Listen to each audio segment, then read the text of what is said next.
Mapagpalang araw, lalawigan ng Marinduque. Pasadahan muna natin ang ating mga balita ngayong araw. Salamat sa inyong pagsama sa ating erkuhan at balikan.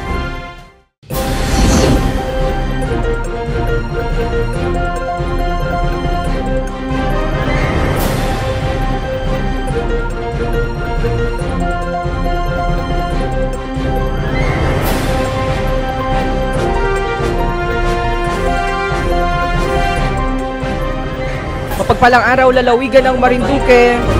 Pasadahan muna natin ang ating mga balita ngayong araw. Salamat sa inyong pagsama sa ating erkuhan at balikan.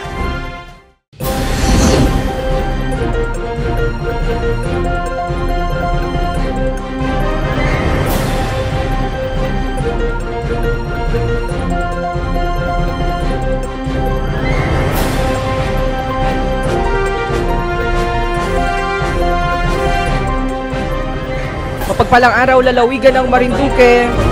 Pasadahan muna natin ang ating mga balita ngayong araw. Salamat sa inyong pagsama sa ating erkuhan at balikan.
Pasadahan muna natin ang ating mga balita ngayong araw. Salamat sa inyong pagsama sa ating erkuhan at balikan.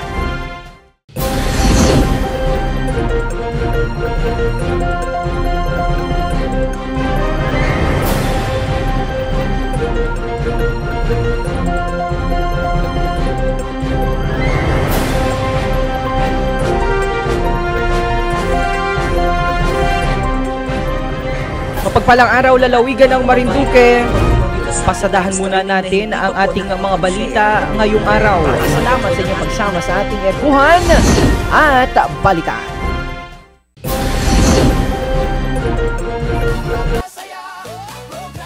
Ayan. Muli po isang magandang gabi sa lahat po ng ating mga kabarangay, sa lahat po ng ating mga kababayan, Luzon, Visayas at Mindanao Metro at Mega Manila. Lalong-lalo na po sa lahat ng ating mga kabarangay dito po sa 6 na bayan, dito po sa ating lalawigan ng Marinduque, sa bayan po ng Buwak, bayan po ng Torrijos, bayan ng Santa Cruz, sa bayan po ng Mugpog, sa bayan po ng Buenavista, and of course, sa bayan po ng ano pa ba? May nakalimutan pa ako. Ayan. Ayan. Sa lahat po ng ating mga kababayan at sa lahat po ng ating mga kabarangay, kumusta po kayo? Kumusta po ang inyong hapunan? Ha? Kumusta po ang inyong inagawang paghahanda para sa nalalapit naman po na Kapaskuhan? 76 to go before Christmas. Aba, nakita ko ang bayan po ng Buwak ay talaga namang Ang ganda po ng mga makukulay dahil inapailawan na po ang Casa Real. Ayan. At natutuwa kita at yung mga bata talaga namang nagaloksuhan. At nakikita rin ho natin, pagdaan natin mula po sa bayan ng Torrijos ay kanya-kanya na pong nagalagay ng Christmas light. Ang atin pong mga kabarangay dyan sa may bahagi ng Buena Vista, sa Torrijos at sa bahagi po ng Gasan. So kumusta po kayo mga kabarangay at mga kababayan? Aba, talaga namang ako po ay nagagalak dahil muli po tayong dumarating sa tahanan ng ating mga kababayan sa pamamagitan po ng Marinduque News TV. Tayo po ay napapanood, sabay na napapanood sa atin pong official YouTube account www.youtube.com/Marinduque News. Gayon din po sa ating official Facebook account ang Marinduque News at naka-live din po tayo sa ating website www.marinduquenews.com. At the same time sa atin naman pong Marinduque News TV dito po sa bayan ng Torrijos, bayan ng Buwak, bayan po ng Gasan at bayan po ng Mugpog. Kaya maraming salamat po sa ating mga kabarangay na ako po ang inyong piniling papasukin sa inyong mga tahanan sa oras na ito. Aba, napakainit ho ng mga talakayan at pinag-uusapan dito po sa ating lalawigan.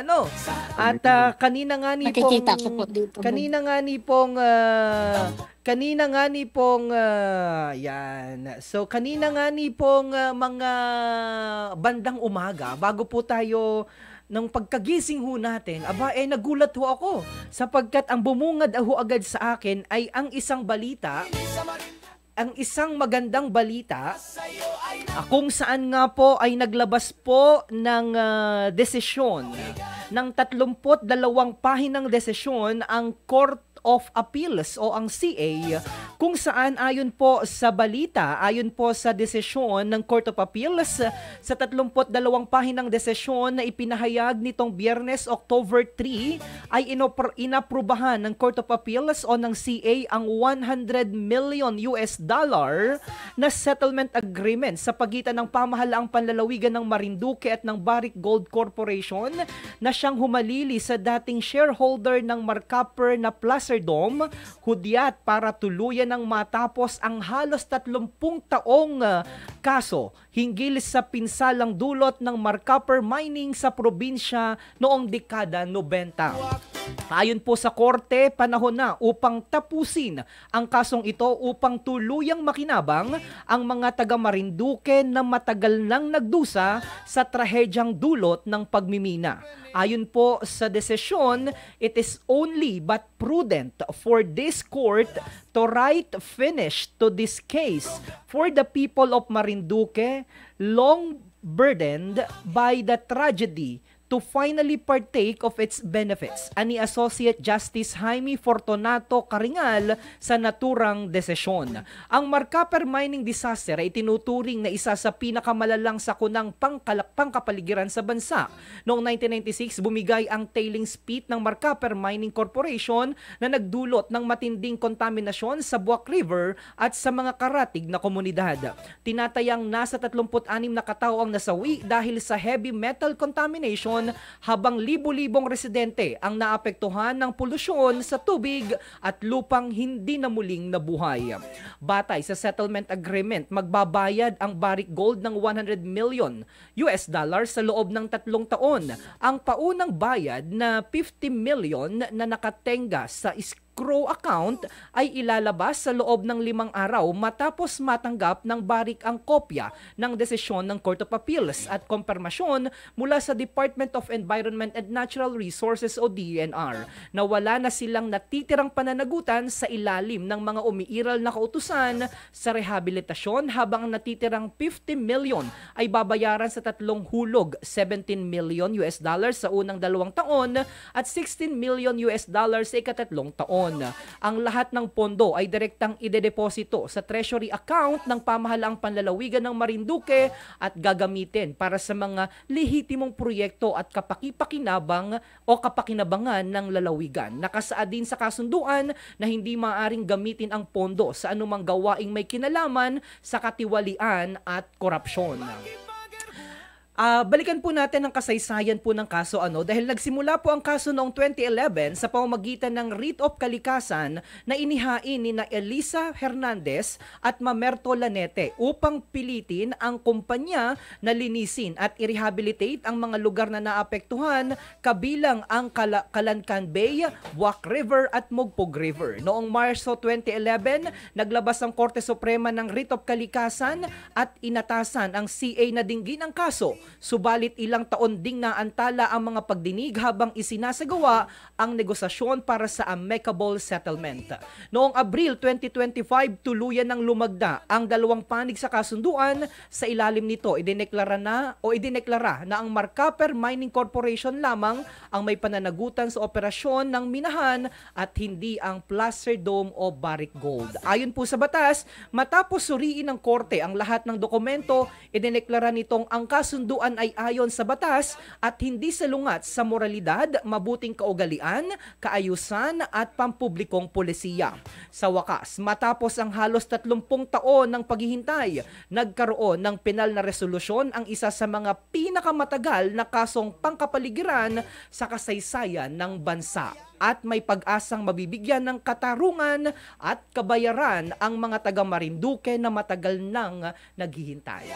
At sa punto pong ito, mga kabarangay, mga kababayan, ay makakapiling po natin ang isa sa mga nagsulong at nagtaguyod kung bakit may ganyan pong desisyon na nilabas ngayon ang Court of Appeals. Sa akin pong tinutukoy ang atin pong dating ama ng lalawigan ng Marinduque, our former governor of the province, retired Justice Governor Presbitero Velasco Jr. Magandang gabi po, Governor. Kumusta po kayo?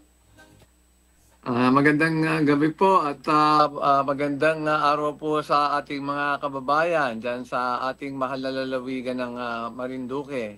Kumusta po kayo dyan? Kumusta po kayo, Governor? Tayo po, Governor, ay naka-live na po sa Marinduque News TV at marahil ay napakinggan nyo po yung aming report kaugnay nga po ng desisyon na inilabas po ng Court of Appeals. Governor, noong narinig nyo po ang bagay na ito, ang desisyon mula po sa Court of Appeals, ano po ang inyong naramdaman? Well, sobra po ang galak ko at ako ay talagang tuwang-tuwa. Dahil nga po 1996 pa po yan nung nagkaroon ng problema doon sa plug at daming tailings na bumaba diyan sa Marcaper Mine area. 1996 ho yun. Di halos 29 years ho at magte-30 years na po. At talagang nakatiwangwang po yan at napakadelikado po nung sitwasyon doon. Kaya nga po itong approval, itong settlement agreement na tinrabaho ng ating pamahalaan sa ilalim po ni dating governor, ang inyo pong lingkod, at kasama po ang SEDA Law Office, na siya pong external counsel na kinuha natin, ay nakakuha po tayo ng isang napakalaking halaga na magagamit po sa pag-umpisa ng rehabilitation ng Marcaper Mine area. At ito pong ilang bahagi dyan ay magagamit din po sa ilang claims na valid at yung mga legal expenses po ay mababawas din po dyan. Pero sa tingin ko po ay napakalaking halaga na mapupunta po sa atin, halos mahigit 4 billion 380 million pesos ho yan, ay magagamit po natin sa pag-uumpisa po ng rehabilitation ng Marcaper Mine area. So masayang-masaya po ako dahil ang tagal po nating tinrabaho ito at talagang napakahirap po ng negosyasyon na ito sa Barrick Gold Corporation na siya pong nag-absorb ng Placer Dome Company. Okay. Governor, bagamat ang usapin po na yan ay dinesisyonan na po ng Court of Appeals at sabi nyo ho ay masaya tayo dahil meron ho tayong 100 million US dollar at nasa halagang 4 point something billion pesos ano. Pero sa kabila ho niyan, nakapanayam ko po, Governor, last Saturday ang atin pong kasalukuyang governor rather, ang atin pong former Governor Velasco, nakapanayam ko po last Saturday ang atin pong kasalukuyang gobernador, si Governor Melgo, at ayon po sa kanya, Governor, meron po siyang tatlong binanggit po na dahilan kung bakit para sa kanya naman ay hindi katanggap-tanggap daw po itong settlement agreement dahil may binanggit po siya una ay tungkol po doon sa hinihingi daw po, Governor, na 25% na kabayaran para dun daw po sa kinuha ninyo na law firm para maging kabahagi ng laban na ito para po sa Barrick Gold. Ano po ang inyong ano po ang inyong masasabi dito, Governor? Kasi sabi po ng former Governor, ano po ang masasabi ninyo doon sa pronouncement ng atin pong Governor Melgo na masyado daw pong mataas yung 25% na hinihingi po ng law firm? Pangalanan na po natin, SEDA Law Firm. Well, unang-una po, yung attorney's fees po na contingent fee ay hindi naman po kasama sa usapan sa Barrick yan. Hindi ho kasama yan sa mga issues na pinag-usapan at naging kasama doon sa negosasyon. Sa tingin ko po ay hindi po kasama yan dahil bago pa po nag-umpisa yung negosasyon dyan, ay inapprove muna po yan ng Sangguniang Panlalawigan. Yung mga requirements dyan ay panahon pa yata po nung kasalukuyang Vice Governor ngayon, pero dati siyang Vice Governor nung panahon na yon, ay inaprubahan po yung pagkuha ng external counsel. Dahil nga po hindi makakayanan ng ating provincial legal officer na mag-isa na makipag-negotiate sa ganyang napakabigat na negosyasyon. Ano po? So, una-una, ikaklaro ko po, ang attorney's fees na sinasabing dahilan, hindi ho talaga kasama sa usapan yan. Kaya nga ho ito yung approval lang ho noong mga terms and conditions sa pagitan ho ng Barrick at Placer Dome at ang Provincial Government of Marinduque. Ano ho? Ngayon, ginagawa hong issue ngayon yan na bakit daw ho merong contingent fee. Ano po? Well, ibang issue ho yun eh. Ang issue ho muna pinag-uusapan ngayon ay kung aaprobahan na ho yung $100 million or 5.8 billion pesos na settlement. Yun ho ang pinaka-importante at yan ho ang ginawa ng desisyon ng Court of Appeals. Ano ho? Ibang usapan na ho yung attorney's fees eh. Ibang issue ho yun. Ngayon ho, depende naman ho sa ating Governor Mel kung ginagawa niyang issue yun. Pero kung yun ho ang ihaharap niya o inihaharap sa Barrick, ay hindi ho naging pinag-usapan niya ng Barrick at ng provincial government. Kaya hindi ho valid issue yan dito sa pag-approve ho ng settlement agreement. So, limitahin ho natin muna yan pong patungkol sa terms and conditions ng settlement agreement na wala namang kinalaman diyan sa attorney's fees. Ano ho? So, ibang issue yon. So, dyan muna ho tayo nakafocus. At alam nyo po, ay yan namang hong negosyasyon yan halos 3 years hong inabot. At yan naman ho ay sa pagkaalam ko yung daan sa mga proseso, sa mga requirements, nagtatanong nga daw ho, yan ba nagdaan sa Solicitor General? Nagdaan ho yan sa Solicitor General. At sinabi ng Solicitor General ay hindi ho nila kayang hawakan yan sa pagkatanda ko sa ganyang negosasyon. Kaya hindi sila sumama dyan. At ang alam ko ho, may COA findings din ho yan. Merong COA review na ho yan. So nagdaan na ho yan sa mga pagre-review ng Solicitor General at COA. Pero ngayon ho ay nilalagyan ng question, ibang usapan na ho yun. Pero ilimita lang ho na muna natin ito sa settlement agreement dahil yan lang ho yung inaprubahan ng Court of Appeals. At yan naman ang napagkasunduan na ho ng Barrick Gold Mining Corporation at Placer Dome at ang Provincial Government of Marinduque. Sa totoo, nung April 2025, notaryado na ho yan eh. Yan ho ay isang valid agreement at nandyan naman ho ay may ratification ho ang Sangguniang Panlalawigan. Nagdaan na ho yan sa Sangguniang Panlalawigan bago ho nagkapirmahan noong Abril 2025. So, sa tingin ko po, ay napakahirap po talaga yung negosasyon na yan at naikwento ko na rin sa ibang interview at talaga hong nag-umpisa yan sa $20 million. Ganyan ang umpisa niyan Kamyong. At napataas na lang ho namin. Governor, pakikwento, former governor, Tatay Gov na lang para mabilis. Tatay Gov, pakikwento nga po kasi sabi nyo, hindi naman yan isang bagsakan na 100 million agad. Kumbaga, dumaan ho ito sa matinding mga pagkakasundo-sundo ng magkaparehas na panig. Paano ho ba yung initial na nung pumunta ho kayo doon, nakipagpulong ho kayo sa mga opisyal ng Barrick Gold? Ano po yung unang binigay sa inyo na statement po nila? Well, sa kiniklaim po natin, sa totoo lang, diyan po sa rehab ng Marcaper Mine Area, ang kinlaim ko po ay $421 million sa totoo po.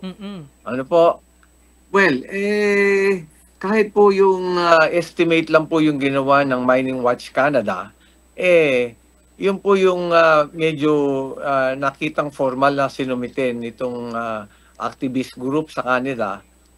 Doon ho, yun ang ginamit din natin. Sabi ho namin, sa umpisa ay $421 million. Actually, yung si Gobel nga, ang sinasabi niya, 400 million. Kami ho, mahigit pa sa 400 million. 421 million ho ang aming sinabing claim.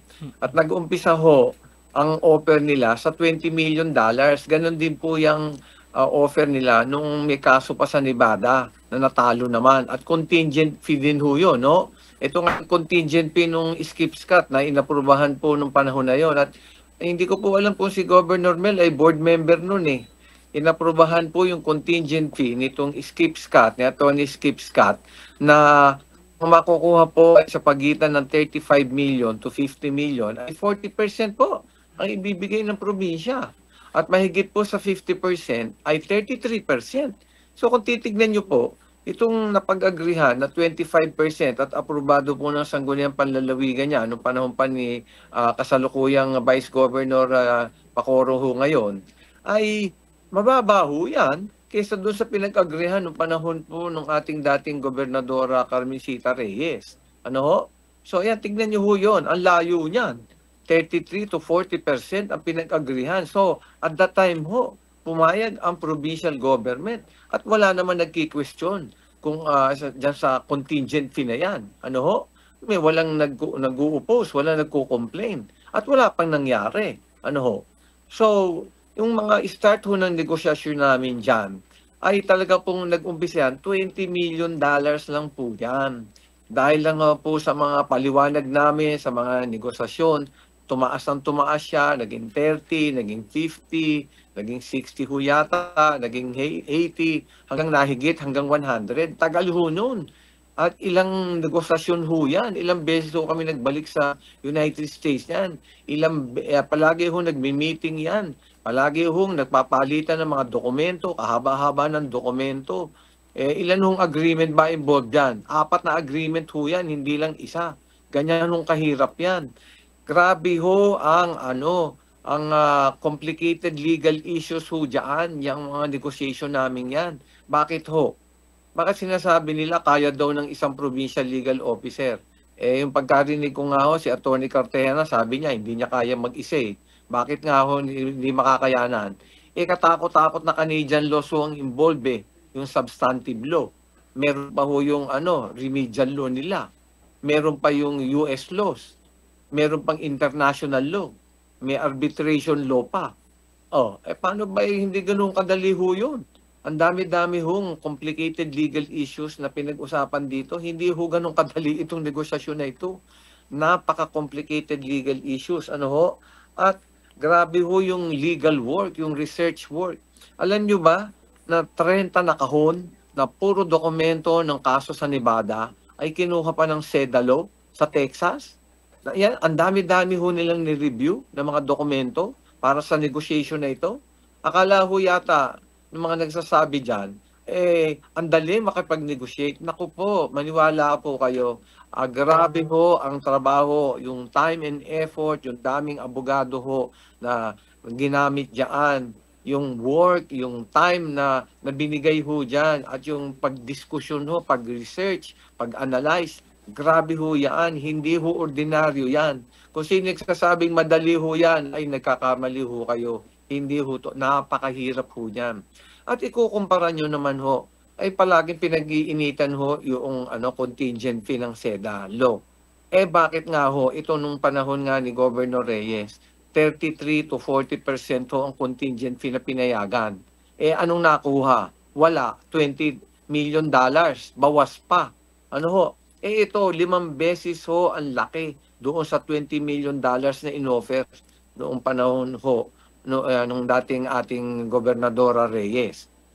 Di ang laki ho ng ng nakuhang settlement komparado po doon sa $20 million na bawas pa po rin ng ng mga legal expenses. At ang kagandahan ho nito ay talaga hong malaki ho ang nakuha natin para sa rehab, at yung may mga valid claims pa po diyan ay pwede pa mong makonsider for payment.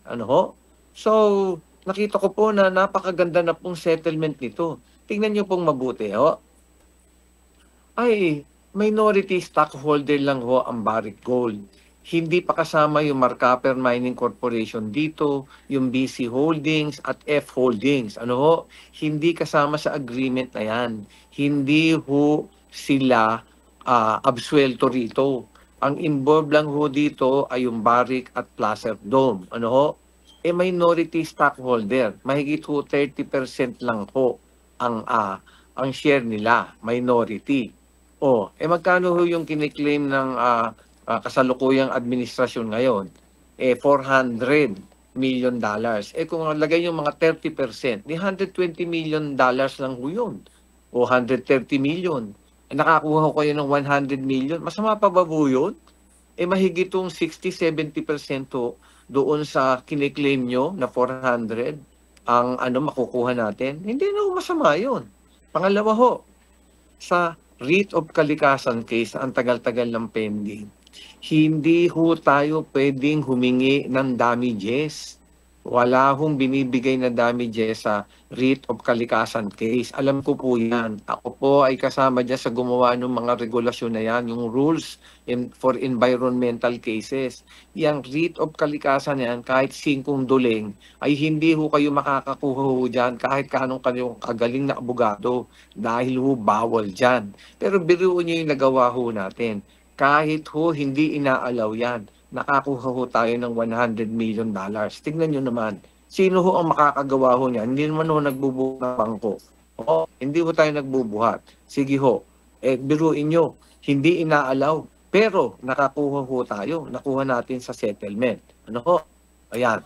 Pangalawa ho, hindi naman ho tayo, tingin ko mananalo dyan sa kalikasan case. Kahit sino ho yung galing na abogadong kunin ng kasalukuyang administrasyon ngayon, hindi ho sa pagbubuhat ng bangko. Bakit ho? Yung Marcaper Mining Corporation, hindi ho kasamang party respondent. Pag hindi ho kasama yung Marcaper dyan, ay talaga hong hindi mananalo tayo. So, in short, talaga hong bagsak na bagsak tong kasong to, ang tagal-tagal na. Ngayon, nagkaroon tayo ng 100 million, inuupos pa natin. Naku, ang laki mawawala ho sa atin ito. Ito'y grasya na ho. Galing sa langit ho ito para ma-rehabilitate ang ating Marinduque Mining Corporation. Ayoko naman hong masyado magsalita tungkol dito, pero pinapaliwanag ko lang ho sa inyo na napakaganda ng settlement ito. Ang dami ho nagsasalita dyan. Ang liit naman yan. 400 million. Alam niyo ho yung 400 million ng Mining Watch Canada, estimate lang ho yan.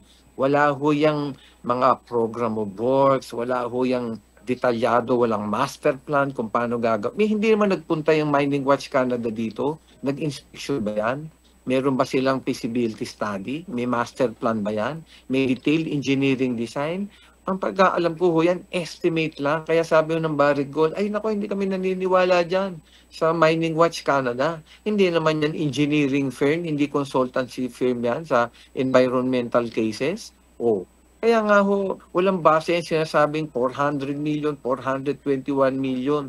Yung prosesong ho yan, gagawin pa natin ngayon pag nakuha na po yung pera. Pero nakikita ko po, napalaking pondo na po yan at marami na tayong magagawa para hindi po masalanta itong ating mga kababayan sa Mugpog River at sa Buwak River. Napakalaki na po na magagawang tulong niya, maniwala po kayo. Kung tama lang po ang design niya at master plan. Pangalawa po, may Sabo Dam project na dyan, yung 92 million. Kung sasaluhin lang ho ng provincial government yung maintenance, sa pansamantala. Pero dapat DPWH talaga sumalo niyan. Yun, may protection pang isa. Kaya ho, napakaganda nitong settlement to. Kung baga ang tingin ko ito, regalo na ho ng Panginoon to para po yung palikasan natin ay magbigyan ng katarungan sa ngayon ho, pagkatapos ang halos 29 years. Correct. So, nasa 3 dekada na ito, Governor, Tatay Governor, and true enough, at the same time naman po, Governor, or former Governor, wala Justice na rin Velasco na lang, Justice Presby, wala na rin naman po kayo ngayon sa pwesto. Ang makikinabang na po ngayon ay di ang kasalukuyang administrasyon, basta ang kasalukuyang administrasyon ni Governor Melgo. So, ngayon, Governor, sinasabi ho kasi na bakit daw po ba 25% samantalang ang dapat daw po napanood ko po doon sa committee report na ginawa kahapon sa Sangguniang Panlalawigan ay dapat daw po ay nasa 10 to 15% lamang at hindi po 25% kagaya po ng hinihingi na attorney's fee ng SEDA law firm. Alam niyo po yung contingent fee, pag pinag-uusapan yan, umaabot po kahit 50% po yan. Lalo po dun sa mga labor cases. Pero usually po, ang nakalagay po dyan sa mga ating jurisprudence, yung mga dating cases po, ay pumapalo po yan mga between 20 to 40%. Ano po? Okay. Ewan ko lang kung may sinight bang case. Meron bang sinight na case, Kamyong? Wala naman pong nabanggit, Justice Presby. Well, alam mo yan pare, kami, sa mga abogado, sa mga hukom, nagsasite kami ng case. Okay, may isang case akong isasite, yung Rayos versus Hernandez. Yan lang. 30% ang ginrun dyan. Hindi pa napakahirap niyan. Isang land dispute lang na simple na hindi ganun kahirap. Ito'y saksakan ng hirap ito Samantalang yun, 30% ang binigay. At itong nagdaan lahat sa proseso, itong contingent fee ng SEDA. Ito ay nagdaan sa COA, nagdaan sa Solicitor General. At nakita ko naman talaga yung grabe yung trabaho. So, nakita ko na reasonable sa akin at inaprubahan naman ang sinunod ko naman dyan ay yung inapprove na guidelines na ang ating Sangguniang Panlalawigan nung umpisa pa yun sa pag-hire ng external counsel. Sinunod ko lang naman yun. At napag-agrihan at pumayag nga na 25%, sa tingin ko sa complicated legal issues, sa very extensive na legal work at research, yung time and effort, at yung haba ng negotiation at sa iba-ibang countries pa nagpupunta, ay talagang tingin ko ay reasonable na ito. At yung sa nakuha naman nating laki ng pondo na halos 4 na taon na yan na ira natin. Dahil ang ira natin is 1.1 billion lang biruin mo, tanggal yung mga ibang gastos, mga 4.4 billion 400 million na yan. Tingin ko ang dami ng magagawa natin sa rehab niyan. Baka nga makumpleto na natin yung rehab niyan Okay. Pero hindi pa yon. may demanda pa tayo sa Marcaper Mining Company, BC Holdings at yung Plus at itong F Holdings, 11 billion. Eh di pandagdag pa yon. At saka kung masipag lang tayo, eh di pa tayong kumuha rin ng pondo sa DPWH pagtagal ng panahon, di ba? Pwede naman eh. Pwede tayong makipag-usap sa DNR, makipag-usap sa DPWH. So may mga additional pa tayong funding na makukuha. Tapos, kung ano yung kinikita natin sa ating revenues, pwedeng pandagdag. Hindi naman natin basta makukuha lahat yan eh. Pero tingin ko, kung makaka-recover tayo sa Marcaper Mining Corporation, pati sa BC Holding at F Holdings, na siyang majority stockholder talaga, 11 billion, mahigit, di ba? Eh di, tingin ko, talaga maaayos na natin itong rehabilitation ng Marcaper Mine Area.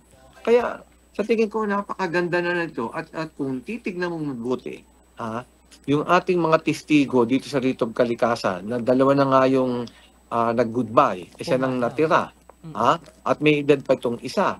At nasan yung mga ibang available na witnesses natin at yung mga pruweba, 29 years ago. Napakahirap ng ilaban yan. At pinaka-importante, ulitin ko, hindi nag-a-award ng damages sa Ritob Kalikasan. Pangalawa, laking delikadong hindi tayo manalo. Bakit? Dahil po, yung Marcaper Mining Corporation ay hindi na isama na party respondent. Tanong nyo sa provincial legal officer nyo kung tama yung sinabi ko. Okay. So, Governor, Justice Presby, binanggit din ho kasi ng ating kasalukuyang Governor Melgo na paano daw ho ang magiging agreement or yung kondisyones sa pagbabayad dito po sa ating 25% na sa SEDA Law Firm. Ito po ba ay isang bagsakan na kukunin? Kasi sinasabi niya ho na nakapaloob daw po doon sa settlement agreement na hindi gagasusin lamang ang nasabi pong pondo sa rehabilitation ng Marcaper o noong area kung saan ho ay napinsala ng Marcaper. So ibig sabihin na binanggit niya po doon na saan kukunin yan? Sa nata ng pamahalaang panlalawigan, nasa 1 point something billion lamang ang nata ng pamahalaang panlalawigan. Ang claim ng SEDA Law Firm ay nasa 1 point something billion din. Di ubos daw po ang nata ng pamahalaang panlalawigan. Hindi po tama yata yung pagkabasa ni Governor Mel. Hindi po nakalagay yung purpose dyan sa agreement ay for rehabilitation. For lawful purposes po nakalagay. So, at saka yung contingency po ay palagi pong kinukuha yan kung ano yung nakuha mong napag-agrihang settlement amount. Doon ho kinukuha ho yan. Hindi ho kinukuha sa budget ng ano yan, ng probinsya, hindi ho sa IRA. Diyan ho yan, kung ano yung yan sa $100 million na ho yan, at kung ano yung naibaya, doon mapuporsyento ho ang SEDA, bawat bayad. Hindi ho lump sum yan, at saka hindi ho manggagaling yan sa pondo ng probinsya. Diyan din ho manggagaling yan sa ibabayad ng barik sa provincial government. Ganun po ang sitwasyon noon. So, pwede po yung ibaya dahil nakalagay po doon sa purpose, doon sa settlement agreement, ay for lawful purposes. Hindi po solely for rehabilitation. So, medyo hindi po nasa tama yung pagkabasa ho siguro. So doon sa 100 million US dollar Justice Presby, doon babawas yung 25%. And depende yun kasi sabi dito, nasa 3 beses installment, po. So kada bigay, doon babawas yung 25% ng SEDA Law Firm. Yung po ang pagkaalam ko, tama po yun. So, hindi po biglaan yun. Justice Presby, sinabi din po ng ating kasalukuyang gobernador na kaya po siya o parang hindi pabor para dito sa settlement agreement ay dahil po nakapaloob doon sa settlement agreement na aalisin ang mga kaso na nakabinbin against Barrick Gold. Isa ho ba yan? Tama po ba, Justice Presby? Isa po ba yan sa mga kondisyones na hiningi po ng Barrick Gold? Totoo po yun. Totoo po yun. Hindi ho sila maglalabas kahit na singkong duling kung hindi ho madidismiss muna yung mga kaso na yan. Yan yung mga kondisyones eh. Ganyan ho yun.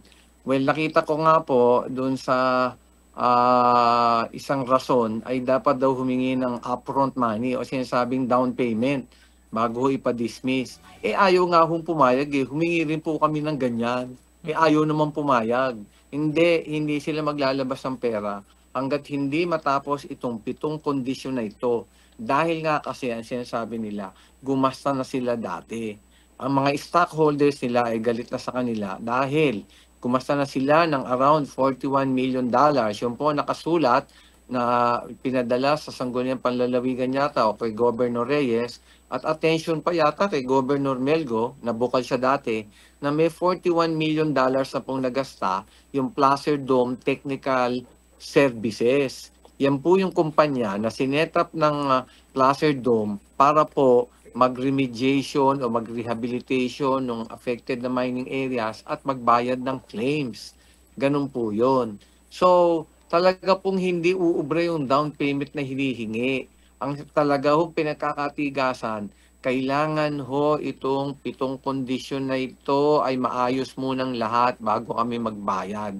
Or else, i-stop ho ang negotiation, ganyan. Kaya ho ganyang katagal yung negotiation na yan. Ilang beses ho kami nagkakabara-bara. Every step of the way, every condition na hinihingi nila, ang tagal ho ng diskusyon, inuupos ho namin yan. Ginawa na lang namin ng mga paraan yan, no? Mga kung paanong strategy yan, na pinag-isipan ho talagang mabuti. Hindi ho madali ang negotiation niya, maniwala ho kayo. Kahit sino yung iharap nyo sa akin, kahit ho sino dyan na abogado o kung sino man. At sasabihin ko sa inyo, baka hindi nyo kayang gawin yung mga ginawa namin dito. Dahil ho, talagang ayaw magbayad yan kahit 5. Kung hindi maaayos lahat itong mga kondisyones na ito. At pinag-aralan naman ho namin yan kung kayang gawin. At ano ang epekto sa probinsya. Nakita naman ho namin na kaya po namin gawin yan. Na hindi naman tayo madidihado. Dahil po ang kondisyon dyan, pag hindi namin nakuha yung mga kondisyon na iba, ay ite-terminate ho automatically yung pong mga agreement na yan, ha? At lahat po na napagkasunduan, lahat po ng mga concession, lahat po ng mga representation and warranties ay mababaliwala ho. Doon yun ang ginawa ho namin paraan. Hindi ho, akala ho nyo madali ho itong mga ginawa ho dito. Ay nako ho, kung magdidebate ho tayo dito, sige ho. At makikita nyo ho, kung maintindihan nyo itong ginawa ho dito. Ho? Pero maniwala ho kayo, hindi ho tayo dihado dito at kabisado ho na namin dito kung paano mangyayari. Konti na lang ho at makakakuha na ho ng pera at gamitin ho natin. Sayang naman ho. At kung sasabihin ho natin, ayaw natin yung pera, edi tuwan-tuwa ho yung Barrick at Placer Dome. Dahil binigay na nga ho sa atin, magawa lang natin yung kondisyon, ayaw pa natin, parang naging bato pa yung pera. Ano ho mangyayari dito sa ating Marcaper Mine area? Okay. Kung 30 years, 50 years, baka hindi ho siguro ito ma-rehabilitate at tuloy-tuloy ho yung delikado sa mga tao sa Mugbog at sa Buwak. Lalong lumalala. Delikado ho talaga. Lalong lumalala po, talaga. Tatay Gov. Okay. Oo. So, Tatay Gov, kasi po ay ang sinasabi nung ilan sa ating mga kabarangay at nag-worry sila kung aalisin at mawawalang bisa yung mga kaso against Barrick Gold, paano naman daw po yung ibang mga kaso? Linawin lamang po natin na to. Isa lamang po ito sa mga kaso na pinag-uusapan natin. Ito po yung writ of kalikasan. Pinapaliwanag po kanina ni Governor, ni Tatay Presby, na yun pong iba pang mga kaso, particular doon sa Marcaper itself, hindi naman po yun mawawalan ng bisa. Tama po ba, Tatay Gov? Paliwanag po mo. Opo, tuloy po yun. Paliwanag nyo nga po. Nakapending po yan sa Regional Trial Court ng Buwak. At alam nyo ba, mas makapal pa ho sa isang diksyonaryo, international dictionary, yung kapal po nung annexes na yon. Napakabigat ho ng petition na yon. At 30 kumpanyang hinahabol po natin doon. Yung Marcaper Mining Area, at yung Marcaper Mining Corporation, yung BC Holdings at F Holdings, lahat ho yan ay hinahabol ho natin. At pagbabayarin po natin sila, joint and solidary. Lahat po sila isasagot dyan. 11 billion pesos 11 po yan. billion. Ano po? Mm. So hinahabol pa natin yan. Kaya malaki pa po ang pera natin makukuha. Nandiyan naman po yung mga lupa nila. Actually naman po, ay gumalaw na rin po si Justice Presby po nung gobernador pa. Ano po ang ginawa? Nagpa-auction na po tayo. May mga ilang hektarya na po tayong nakuha dyan sa Marcaper, mining area. Di nakita nyo kung gano'ng karami na ho yung ating naging tagumpay. Pero tuloy-tuloy po ho itong laban na ito at hindi ho tayo titigil hanggat hindi natin mabibigyan ng full rehabilitation at talagang katarungan ang ating kalikasan dito sa Marinduque. Okay. So, Justice Presby, ngayong meron na pong desisyon ang Court of Appeals at sinasabi ho na merong manifestation si Governor Melgo at kung sakasakali ho ba, sabi nyo kanina, Justice Presby, na syempre kapag hindi tinanggap yan ng pamahalaang panlalawigan, sayang, tuwang-tuwa ang Barrick Gold. Ano po? Pero kung sakasakali po nga na ganyan ho ang mangyari, I understand na yun naman pong decision po ng Court of Appeals ay penal na po, automatic ho nito, kumbaga parang mapipilitan ho ang atin pong pamahalaang panlalawigan na tanggapin ho ang settlement na ito mula po sa Barrick Gold. Tama po ba ako ng pagkakaunawa, Justice Presby? Well, alam niyo po, nasa isang party naman po yan, katulad po ng provincial government. Binibigay na po yan, napag-agrihan na po. At meron na pong desisyon ng Court of Appeals at talaga pong atin na po yan. Matapos lang po natin magawa yung mga dalawa pang kondisyong natitira. Ngayon po, binigay na sa atin sa agreement at ayaw naman natin tanggapin. Pwede ho natin isoli. Kung yun ho ang gusto ng ating present na administrasyon at hindi ho sila satisfied, di isoli ho nila. Pero wala na ho tayong magagawa. At may desisyon na po ang Court of Appeals na inapprove na po yung settlement agreement. Yung settlement agreement na po yan is a valid agreement. Unang-una po, doon sa New York po ay notarized po yan na-notarize na po yun. That is a valid agreement na po na notarize po ng notaryo publiko. Pangalawang nagbigay pa po ng legality at validity ay yung decision po ng Court of Appeals. So valid agreement na po yan at talagang entitled po tayo. Ngayon po, sa Law on Obligations and Contracts, sa civil law, sa civil code, ngayon ho, ay may karapatan ka na dyan na kunin. Ngayon ho, kung ayaw kunin ng provincial government at naliliitan, may karapatan din ho nating isoli yan daan sa Barrick. At siguradong tuwan-tuwa ho sila dahil sasabihin nila, hindi na namin kasalanan yan. Sinoli nyo sa amin, di parang donasyon sa amin ho yun. Pwede ho natin gawin yun kung gano'n ho ang gusto ng ating nung kasalukuyang administration. Pero nakakalungkot naman ho yun. May pera na tayo ay sinoli pa natin. Di ho ba?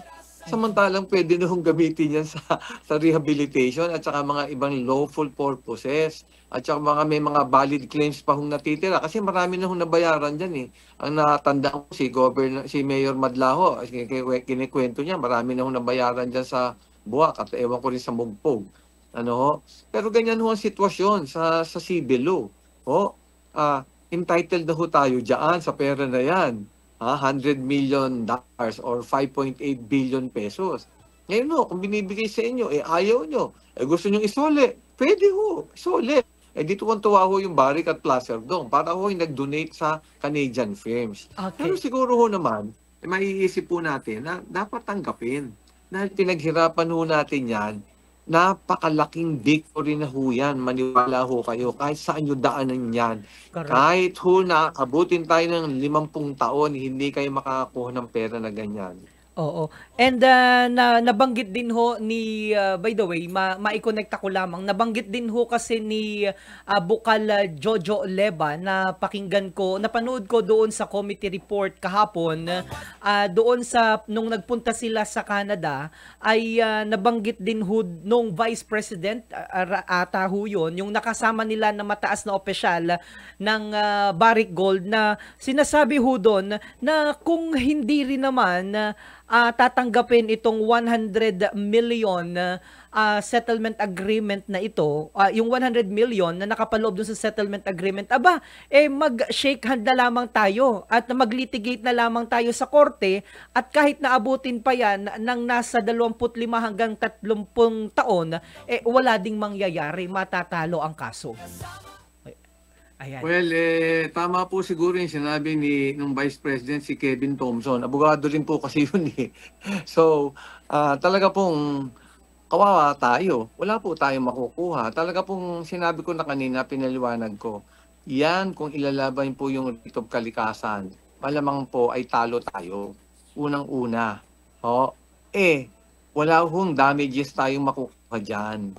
Ang makukuha lang ho natin sa writ of kalikasan ay yung order ng korte na uutusan o orderan ang Marcaper, BC Holdings at F Holdings na magsagawa ng remediation orders o yung pag-rehab na Marcaper. Pero wala hong perang binibigay ang writ of kalikasan. Walang pera na involved, Tatay Presby. Walang perang involved. Walang perang involved. Kumbaga po, in layman's term po, Justice Presby, sila ang mag-initiate na gumawa para i-rehabilitate yung nasira nila na damage doon sa particular na lugar. Pero walang ibibigay na kwarta. Wala. Hindi ka yung damages, hindi ka pwedeng humingi ng damages. Yun ang sinasabi natin.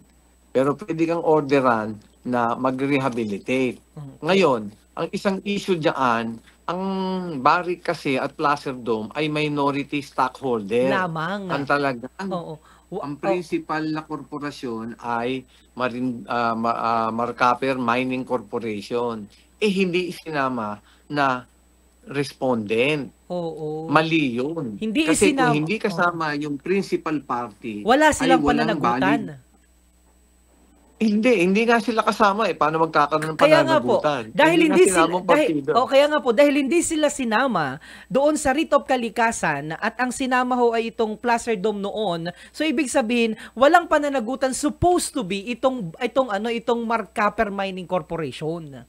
Kaya kumbagay pasalamat tayo dahil kahit papaano bagamat 39.9% lamang ang share ng Barrick Gold ng Placer Dome noon dito, nagbibigay pa rin at magkakaloob ng 100 million US dollars sa napakatagal na panahon at napakatagal na laban na ito at naabutan natin ito, bata pa kita, hanggang ngayon walang nangyari. Namatay na si Nanay Carmencita, ang dami ng mga natapos na mga termino ng mga bukal at na mga ilan pang mga vice governor na umupo dyan na nasundan na-observe na naranasan natin noon, panahon pa nila Andy Palma, nila Tomas Pizarro, nagkamatay na't lahat-lahat, wala ring nangyari at ito, tinatanggihan ho natin. Yun yung nais hong banggitin ng ating governor. Nandyan na, ni Justice Presby, nandyan na yung 100 million, ba't hindi pa natin tanggapin? Tama. At malaking panalo na yan. Dahil nga talagang hindi man natin makukuha yan, ilalaban pa natin ngayon. Okay. At maring tama si Kevin Thompson, na kahit abutin ng ilang taon pa yan, 20 taon, 30 taon, kahit 5 duling, wala tayong makukuha katulad ng ganyang kalaking halaga. So napakaganda ng victory ito para sa atin at talagang dapat gamitin yung pera. Okay. So, Justice Presby, may isa rin pong claim ang atin pong mahal na governor, Melgo, na sinasabi niya, bakit meron mga ang tawag dito ay mga confidentiality clause na tinatawag or confidentiality agreement. Yan naman ay kasunduan ng gobyerno. Ibig sabihin, dapat yan ay bukas sa publiko. Ano po ang punto po ninyo doon, Justice Presby? Bakit kinakailangan daw kung hindi ipabatid at meron pang mga ganyang mga confidentiality clause or non-disclosure agreement na tinatawag po, Justice Presby? Well, sa umpisa pa lang nung negotiation, yun ay hiningi nila na kailangan confidential to mga matters na to at hindi pwedeng i-bulgar o i-divulge. Siyempre, yan, negotiation yan kung ayaw ng isang party magpatuloy na mag-negotiate, kung ayaw kang pumayag sa confidentiality clause, ditigil yung negotiation. Di ba? Pangalawa, Ang isang rason diyan kaya may confidentiality clause ay hindi lahat ng bagay ay sinasa publiko. Dahil nga ang may mga confidential matters na hindi dapat malaman ng iba kasi ay maring makabara sa agreement o lalo magiging complicated yung negotiation pag maraming sumasawsaw. Alam mo naman dyan sa Marinduque, ang gagaling ng ating mga iba dyan mga Marinduqueño, ang dadaming mga kuro-kuro, opinyon, hindi naman alam kung ano yung mga pinagsasabi. Ang daming sinasabi, akala mo puro tama. Di lalo na yan. Kung dinadivulge po at pinapaalam lahat kung ano yung pinag-uusapan dyan, hindi ho magkakatuluyan yung agreement na yan. Yan na nga ho, tapos na nga ho Ang dami pa kung ano-ano yung sinasabi ng iba dyan. Hindi naman alam kung ano yung ginagawa at ano yung pinag-uusapan. May hindi alam kung ano yung mga batas, yung constitution, yung legal principles, yung jurisprudence. Sausaw ho ng sausaw. Hindi ho sa negotiation ho ng dalawang party. Pag ayaw pumayag nung isa, tigil ang negotiation. Yan ho ang isang kondisyon nila, confidentiality clause. Pero yan ho, yung agreement lumabas na ho, ayan, i-disclose na ho yung Yan ho ang pwede ng pag-usapan ngayon. Kung ano yung nakalagay sa desisyon ng Court of Appeals. Ganyan ho yun. Kasi ho, ang mga parties ho sa isang kontrata, sa usapan, ay may mga terms and conditions yung pinag-aagrihan ho yan. Ngayon ho, pag hindi kayo sumunod dyan, maring mag-claim ng breach of contract at mademanda rin kayo. So, hindi ho tayo pwedeng basta mag-violate ng ganyan. Paano ho tayo aasenso? Alam niyo ho ito, alam naman namin ang sitwasyon namin nung nag-negotiate tayo. Dihadong-dihado tayo. Wala ho tayong bargaining position na malakas. Naintindi ba ho natin yung bargaining position na malakas? Wala ho tayong bargaining position. Bakit ho? Unang-una, ang hina ng kaso yung writ of kalikasan. Halos yung mga petitioner ay patay na. Yung mga testigo ho natin, patay na. Yung mga pruweba ho natin, ang hihina na. Pangalawa, wala namang damages yung nakukuha sa writ of kalikasan. Pangatlo, medyo may mali ho doon sa complaint, hindi nga kasama yung Marcaper Mining Corporation na indispensable party. So ano ho ang ating ipagyayabang pag nagni-negotiate? Sige nga ho, kung kayo nagni-negotiate, akala nyo ba madali yung ginawa rito? Okay. Hindi ho madali yan. Bakit? Ang bargaining position ho ng probinsya, napakarupok, napakahina. Ang sabi ko nga ho, kung ako ang abogado ng Barrick, hindi ako magbabayad kahit isang singkong kusing sa inyo Sa totoo ho yun. Bakit ho? Ito lang ho ayoko nga sabihin kaya ko ipanalo yung Barrick sige. Kung sabihin ko sa inyo kung sino yung gustong humarap ng usapan na ganyan, kung sino nagsasabing mahina itong agreement na ito at kaya nila, sige, makipagdebate sila sa akin. Kung kaya nilang ipanalo yan, yung kaso na yan, yung writ of kalikasan na yan, hindi nila naiintindihan, dami nilang sinasabi. Pero, mabigat ho yan, yung settlement. Napakaganda na ho yan. Maniwala kayo, tanggapin nyo na, nandyan na, pera na Ay, isosoli nyo pa. Pera na, bato pa. Alam nyo, hindi ho ako namumulitika kami yung Ako'y tumutulong. Ako'y halos tapos sa politika dyan. Nagawa ko na yung gusto kong gawin. Di ba? Naging second class province po tayo mula fourth class. Yung provincial hospital, talagang hirap na hirap. Malapit na ho maging level 2. Talagang hindi pa ho talagang todong level 2 yan. Pero halos nandyan na ho lahat, infrastruktura, equipment, yung doktor na lang mabigat, saka yung licensing. Tama ho, hindi pa talaga level 2. Pero malapit, nandyan na ho lahat ang ingredient. Di ho ba? Ang dami na ho nating nagawang proyekto, ang dami na ho nating naibigay na tulong, mga lab loan, mga angat saka, mga kung ano-anong tulong, dialysis center. Dati ho, wala namang dialysis center. Ang dami-dami na ho nating naitulong. Ako ho'y tapos na dyan, maniwala ho kayo. Ako'y nagsasalita lang at gumagalaw dahil mahal ko po ang Marinduque. Tandaan niyo ho yan. Gusto kong umasenso pa ang Marinduque. Ako'y tumutulong kahit pribadong mamamayan. Hindi ako namumulitika dyan. Yung politika sa akin, halos tapos na. Ginawa ko na ho ang para sa inyo. Sasabihin ko sa inyo, tulong na lang sa inyo yan. Huwag niyo akong sabihin na namumulitika ako. Hindi na ho ako interesado dyan sa politika. Sabihin ko sa inyo ngayon. Ang gusto ko lang, umasenso pa kayo. Kaya ako tumutulong dyan sa administration natin. Tumutulong ako sa mga tao para nga lalo kayong umasenso. Okay. Yan ho ang ating dapat magmahalan kayo. Hindi ho yung puro paninira, puro fake news ang tinitira sa amin. Hindi ho tama yan. Okay, sige po. Justice Presby, may isa na lamang po ako na punton na gusto pong erase dahil nga po doon sa isa sa mga kondisyones ng Barrick Gold ay ang mapawalang bisa yung mga kaso against them. So ibig sabihin daw po ba nito, Tatay Presby, Governor Justice Presby, maaari na silang muling makapagmina sa lalawigan ng Marinduque. Kasi isa po yan sa mga pangamba ng atin pong mga kababayan. Ibig sabihin daw po ba nito, binubuksan na ng pagkakataon para sila ay muling makapag-operate sa Marinduque para makapagmina? Well, hindi ko ho sila mahahawakan sa gusto nila. Pero ang sinasabi nila, hindi po sila interesado sa Pilipinas. Yung Barrick Gold Mining Corporation po, hindi po sila magmimina rito. Yan po ang sinasabi nila sa amin. Ngayon, in some future time, kung magmimina ho sila, pero ang alam ko po, ay parang ini-encourage sila ng kanilang gobyerno na mag-invest. Pero sila ho, dahil ho dyan sa pangyayari na yan, yung Marcaper disaster na yan, at yung involvement nila, at sa dami na nang nagawa nila, at ngayon magbabayad na naman sila, ayaw na ayaw ho nilang magnegosyo rito sa Pilipinas. Maniwala kayo. Yan ang sinabi. Kayo, ilalabanan naman ho natin. Ako ho, against ako sa mining pag ganyan naman ang gagawin. Ano ho?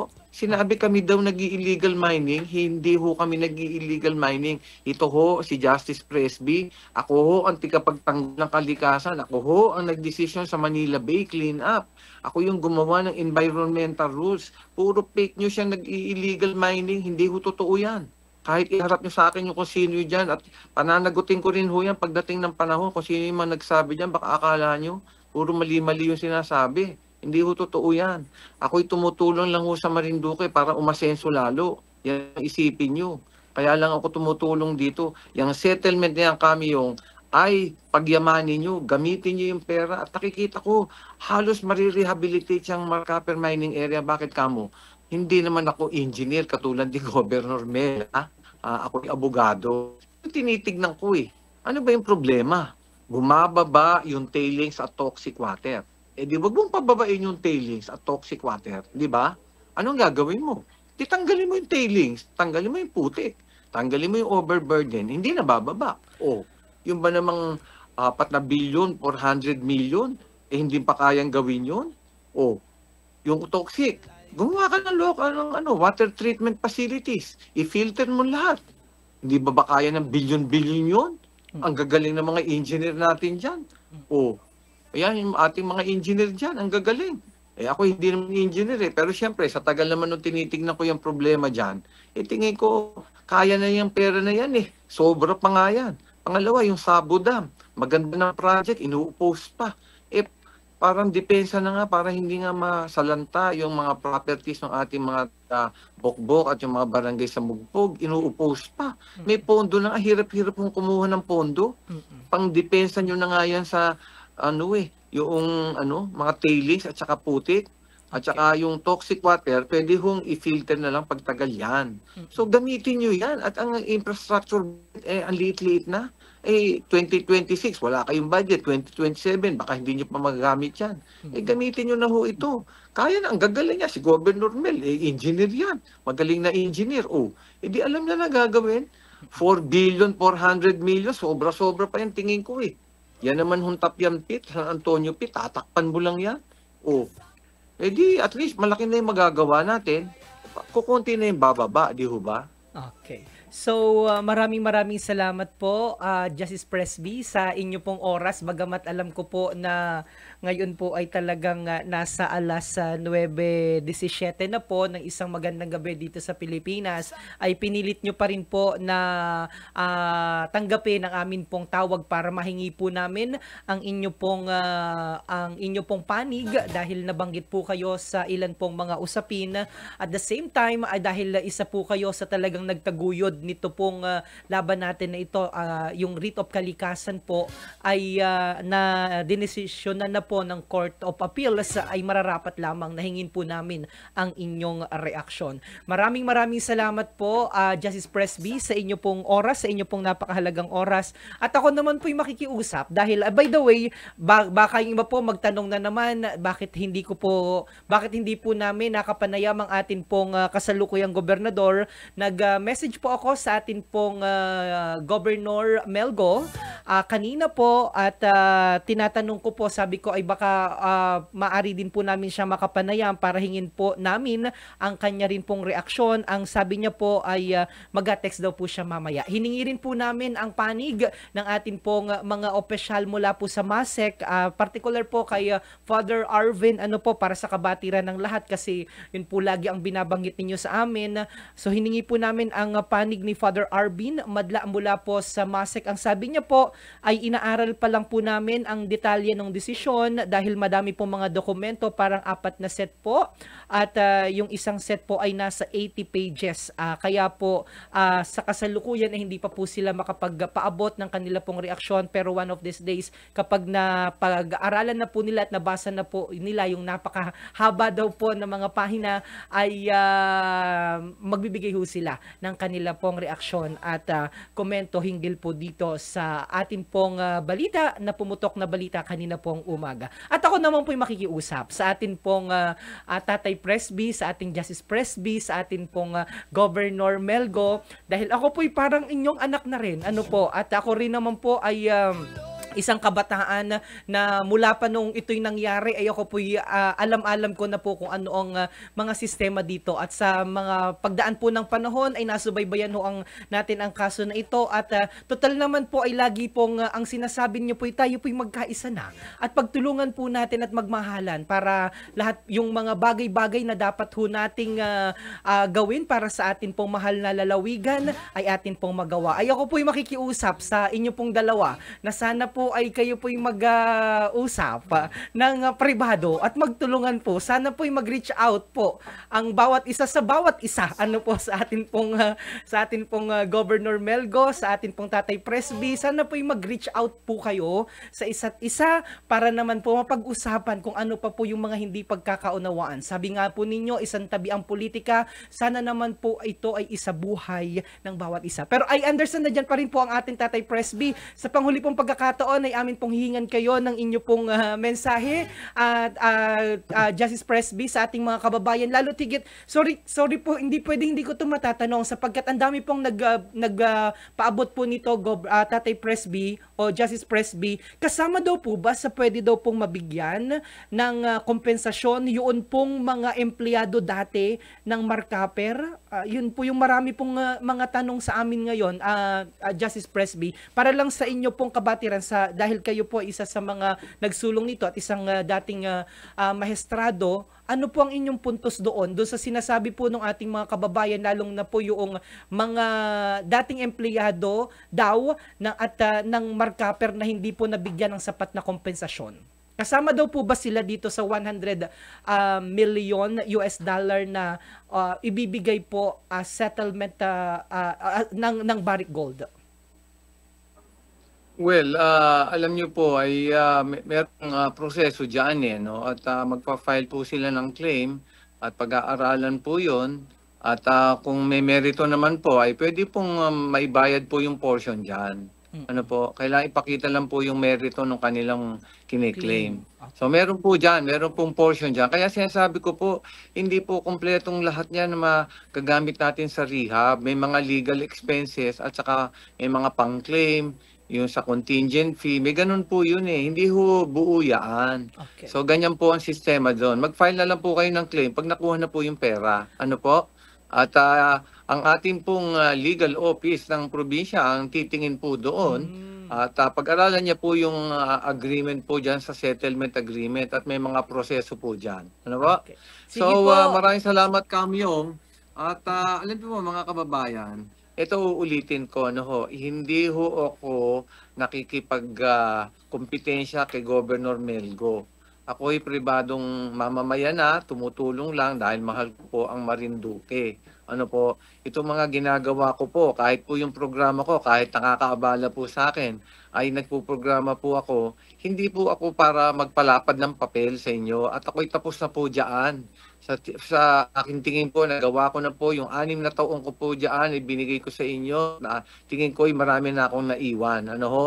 Ang ginagawa ko ho ngayon, kaya ako nagre-radio program ay para magpaliwanag. Kasi nga ho, ang dami-dami mga nagsasalita ng kung ano-ano, wala hong base, mali, hindi totoo, fake news, paninira pa. Kaya ho ako nagsasalita. Ang akin hong ginagawa na tungkulin bilang mamamayan ho ay tumulong para lalong umasenso ang Marinduque para mabigyan ng solusyon. At uulitin ko ho, mahal ko ho ang Marinduque, gusto ko maging first class province ho yan. Kahit ho ako private citizen, tutulong ho ako dyan. Tutulong ako dyan kay Mayor Melgo. Sinabi Governor ko po. naman sa kanya, Governor. tutulong ako. Ay, Governor. kay Governor Melgo, sorry ha. Governor Melgo. Sinabi ko naman tutulong ako dyan and I'm willing to help. Hindi ho natin kailangan kompetensya sa akin. Hindi ho ako ang kakompetensya. Ho? Wag ho kayong mabahala dyan. Ang importante, magtulungan ho tayo, magmahalan tayo para mabigyan ng solusyon yung mga problema. At iwasan ho yung hindi pagkakaintindihan, pag-usapan ho yan. Hindi ho makukuha yan sa mga puro salita at argumento. Kailangan pag-usapan para ho sa kabutihan ng mga Marinduqueño. Ano ho? So yan, at least na ipaliwanag ko ho yung sitwasyon ko. Baka ho kayo ay nag-aalala na ako'y namumulitika. Hindi na ho ako mamumulitika dyan. At ako ay marami pa hong gagawin para sa pang-personal ko. 6 na taon na ako nagsakripisyo dyan. Okay na rin ho yung nagawa ko. Kayo naman na magpatuloy, pero tutulong ako sa inyo. Iwasan nyo yung mga sigalot, yung mga fake news, yung paninira at kung ano-anong kwento lumalabas dyan. Iwasan nyo yung mga toxic na mga tao. Ayan ang nakakasira. Iwasan nyo yan. Walang magandang magagawa yan. Kung maganda magagawa niyan, tahimik lang yan at hindi madada. Makikita yung galing niya, yung kahalagahan ng kanilang contribution sa lalawigan sa kanilang ginagawang maganda. Ano ho? Ayan. Pagtulungan ho tayo, magmahalan ho tayo. Marami pa hong problemang darating tayo. Lalo na yan, yung mga natural calamities. Yung lindol, ako sinasabi ko na noong pa yan. Yung mga ating tsunami, yung mga iba pang problema. Naku po, yung mga baha. Ang dami ho, climate change, magtulong-tulong ho tayo.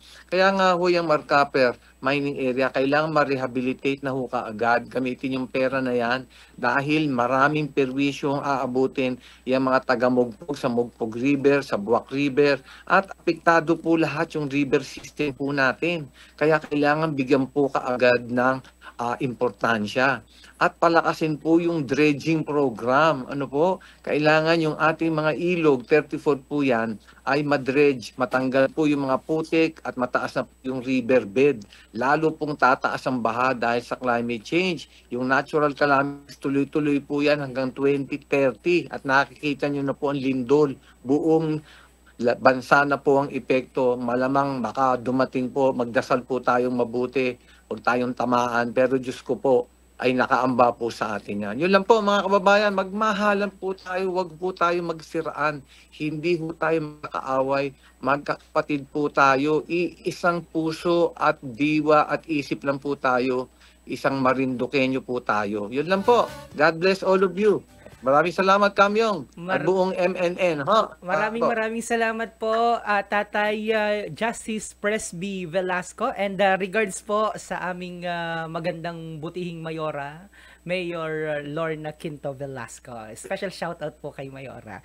At yan po mga kababayan, narinig po ninyo ang tinig, hindi pala narinig lang, kundi nakita po ninyo at nasubaybayan mismo ang atin pong Tatay Governor Justice Presby Velasco sa atin pong programang Erguhan at Balitaan. Marami po kaming nais po na ibabatid sa inyo. Ano po? At ilan ho, tama yung sinabi ni Tatay Gov kanina o ni Justice Presby Velasco kanina. Pasensya na po sapagkat talagang sa mahaba rin naman pong panahon na ako po ay naging tagapagpadaloy doon din ng isa sa mga programa po ng atin pong Tatay Presby ay syempre medyo ako po ay nasanay po sa ganong mga tawag. Pero gayon pa man, sabi ko nga ni po kanina mga kabarangay, mga kababayan, ay ako na po ang nakikiusap po sa ating dalawa pong sa kay Governor Melgo.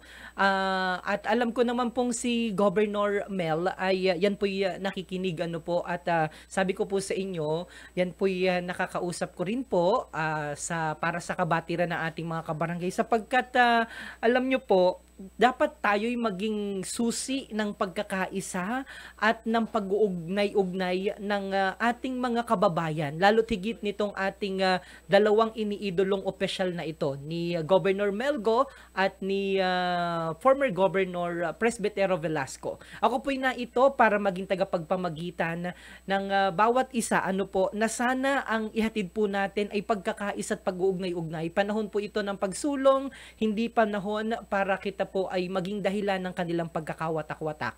Alam ko po na ang kanyang butihing may bahay din ay baka sakaling nanonood sa ating programa. Gayon din po si Governor Melgo ay baka nanonood din. Si Konsehal Makoy, si Bukal Makoy Loto Hinang baka nanonood din.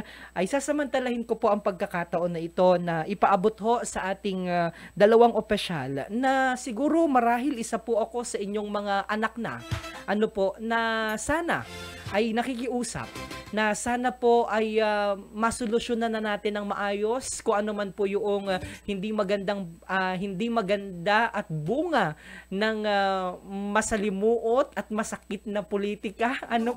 Ay sana naman po ay tama na muna at kita po'y mag-move on at magtulungan na pare-parehas. Ako po'y nakikiusap din sa mga supporter ng bawat isa na sana naman po ay panahon na para kita po'y mag-ugnay-ugnay at panahon na po para kita po'y magsama-sama dahil isa lang naman po ang ating layunin, di baga?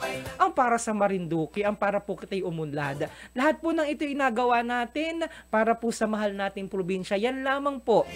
Ako man po, sabi ko kanina kay Tita Susan, parang ako'y nasuko na sa Marinduque. Parang gusto ko nang umalis muna sa Marinduque. Sabi ko, ako po'y na medyo na-stress din. Sabi ko naman po, sabi ni Tita Susan sa akin ay ikay nagsimula na dyan, madami ka ng investment, marami ka ng ginawa, ay hayait magpatuloy. Kaya yun lamang po ang mga napanghawakan ko. Maraming salamat po sa lahat ng patuloy po na nagatiwala at nagamahal sa atin. Dahil totoo minsan po talaga ay minabasa nga ni po ako isang komento, hindi ko lang alam kung yun ay galing kay Kaamos Vlog or basta may isang local vlogger na nagsabi na kapag ikaw daw po ay pumasok sa ganitong industriya na mahina ang loob, ay nako, ikaw po ay mag-aiyak-iyak at gangoy-ngoy tuwing gabi. Dahil sa sakit naman ng mga inasabi ng mga ilan sa ating mga kababayan, parang kahit baya kambing ay hindi makain sa sobrang sasakit ng inyo pong mga salita. Sana naman po kita ay magtulong-tulong. Wag na po kitang yung talaga naman talagang pag nababasa ko po ang mga komento ay ako ang nasasaktan. Pero sabi nga ni po nung isang local vlogger, sabi niya kapag mahina daw po ang iyong loob at hindi nagpadala sa emosyon dahil sa mga minsan ay mga netizen na minsan hindi nag-aisip ng kanilang mga inasabi na para bagang sukdulan kung sila ay makapanlait ng kapwa, ay talaga pong ikigangoy-ngoy at ikaw po talaga ay panghinaan ng loob. Pero ito po'y pinasok natin at handa po kita sa ganyang mga usapin. Pero sana naman po, bagamat meron ho kita na freedom of expression, pero sana naman po ay lagyan pa rin po natin ng tamang respeto sa kapwa. Kapwa pa rin po natin yan. Yan po ay kapwa, hindi, sabi nila, ay yan pa rin po ay ating kababayan. Hindi man natin Marinduque, pero yan po ay kapwa natin Filipino. Kapwa natin Pilipino. Kapwa natin Pinoy. Kapwa anak ng Diyos.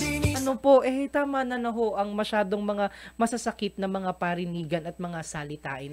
Magmahalan kita para sa isang Marinduque. Marami pa po sana akong nais na banggitin po sa atin pong programa mga kabarangay sa oras po na ito, pero sobra na rin po ang ating oras at nagutom na po ang aming mga kasama din sa studio, hindi pa po naghahapunan, kaya pansamantala na po muna ako magpaalam. May gusto sana akong basahin yung pinost po ng ating Vice Governor, former Vice Governor Lynn Angel Robles. Pero siguro sa mga darating ho na mga araw na lamang natin yan pag-uusapan. Pero maraming salamat and special shoutout po sa lahat ng ating mga kabarangay na kasalukuyan pa rin pong nanonood dito sa ating programa. Maraming salamat po, at kapag may mga tanong pa po kayo, ay sana po'y makapanayam ko bukas sa alas 10 po ng umaga na program, sapagkat gusto ko makapanayam si Governor Melgo patungkol naman po, dahil yung tanong ng ating mga kabarangay ay gusto nilang marinig yung report, dahil isang halos 100 days na rin po na naglingkod mula po nung sila ay maluklok, opisyal na maluklok bilang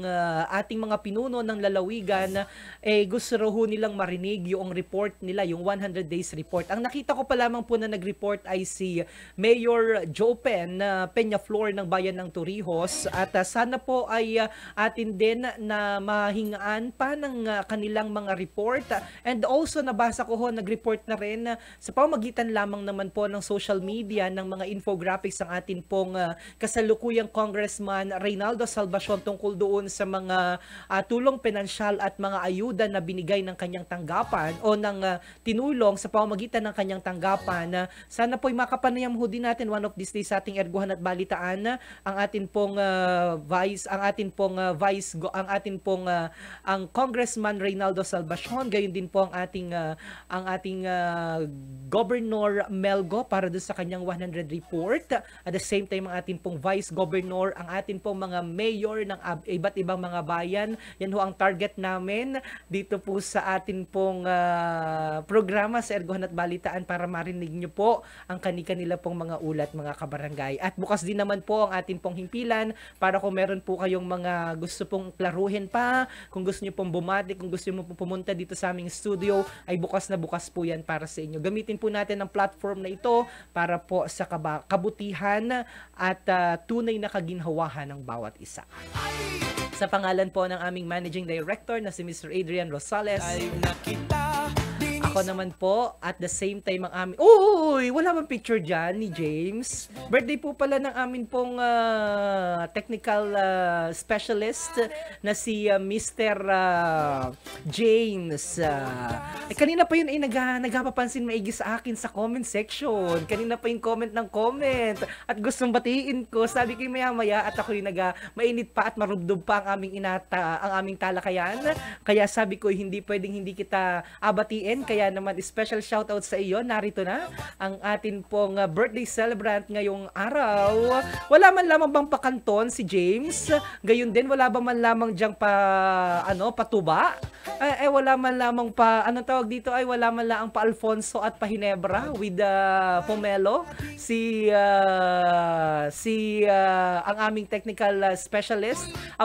Umuwi na pala dyan ang kanyang kasintahan. Nagamadali kanina at talagang naglinis pang totoo. Si Miss Christine ay nandyan ang amin pong creative specialist naman, ay umuwi ng maaga kanina para naman makapag-celebra ng kanyang kaarawan, sa kaarawan ng amin pong technical specialist na si Mr. James Magdorolang Chan. Happy birthday sa iyo, James. Salamat sa inyong kontribusyon at salamat sa iyong tulong sa Marinduque News Network. At kita'y mag-alambing kay Governor Melgo na sana naman, Governor, sa mga darating pa na mga panahon ay maging kabahagi po ninyo ang Marinduque News para naman po sa mga ulat ninyo sa lalawigan. Yan. And tayo po ay pansamantala na magpapaalam sa pamamagitan pa rin po ng atin pong isa pa ring technical staff, si Mr. Alfred Mingi. Gayon din ang nakaupo ngayon sa ating taga-timon ng atin pong piloto ngayon ay ang atin pong nagbabalik.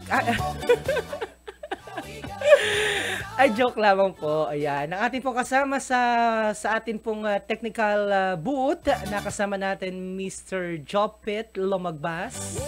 And of course, special shoutout sa aming kaibigan, kay Jiro Laugo. Special shoutout sa iyo, Jiro. Ilang tulog na lamang at ikaw ay tuluyan ng magpapaalam sa Pilipinas. Sana ay baunin mo ang aming mga hindi makakalimutang gabi-gabing pag-inom. Ay, joke lang po. Maraming nanonood. Joke lamang po ang aming kwentuhan at ang amin pong bonding moment. Yan, habang ikaw ay nakabakasyon sapagkat siya po ay muli nang masampa sa barko. And of course, ang amin pong nagmamaganda palagi na head ng amin pong finance division na ngayon po ay talaga namang meron daw pong namataan kanina dyan po sa Marinduque State University. Ang amin naman pong director ng Finance and Administration, Mr. Santino Latorena. Gayon din po ang aking mga magulang na nandyan po sa Mandaluyong na nanonood po ngayon. Si Nanay Fe at si Ama. And of course, ang aking mga kapatid kay Ate Cathy, kay Kuya Rodel, and kay Tito JB and Tita Lenny, gayon din kay Tita Babes and kay Tita Laga. A special shoutout sa inyong lahat at sa akin pong mga pamangkin. And of course, may nakalimutan ba? Si Jake pala, nagpapansin din sa comment section. Kanina ko pa nakikita ang kanyang mga comment. Kaya lang po sa oras na ito, siya isa ng power off. Yeah. So ikaw ha, James, Jake ha, hindi ka pumunta sa bahay. And of course, meron pa ba tayong mga kababayan na nanonood ngayon? Marami pala ha. Si Diana Atienza Lorena nanonood, gayon din si John Paulo Manzano, si Joseph Alandi. Si Joseph Alandi, isang mapagpalang gabi po sa iyo, Kapitan John Paulo Manzano. Gayon din si Jason Hermosa ay nanonood at kanina pa rin ito nagapapansin sa ating comment section box. Join po ako dyan, charot. Yan, sabi ni Jason Malalad Hermosa na inakumusta si Konsehal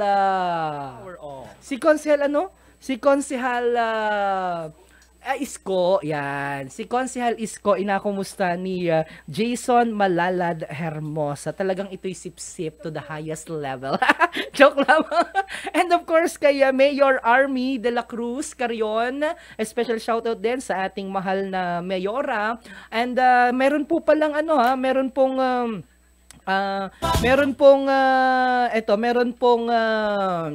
optical mission ba? Optical mission.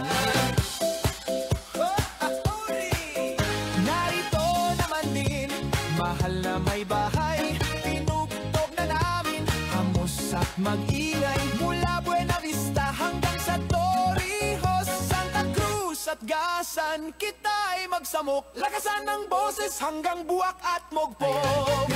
So by the way, meron pong optical mission ang pamahalaang bayan ng Buwak at ito po ay bukas para sa lahat ng Marinduqueño. Kita mo yan, magmahal si Mayora, Mayor Army. Sabi ni Mayora ay etong kanilang ginagawa o gagawin na Operation Claro ay bukas sa lahat ng mga Marinduqueño. Yan, inisyatibo po ito ng lokal na pamahalaan ng Buwak sa pangunguna ni Mayor Army de la Cruz Carion.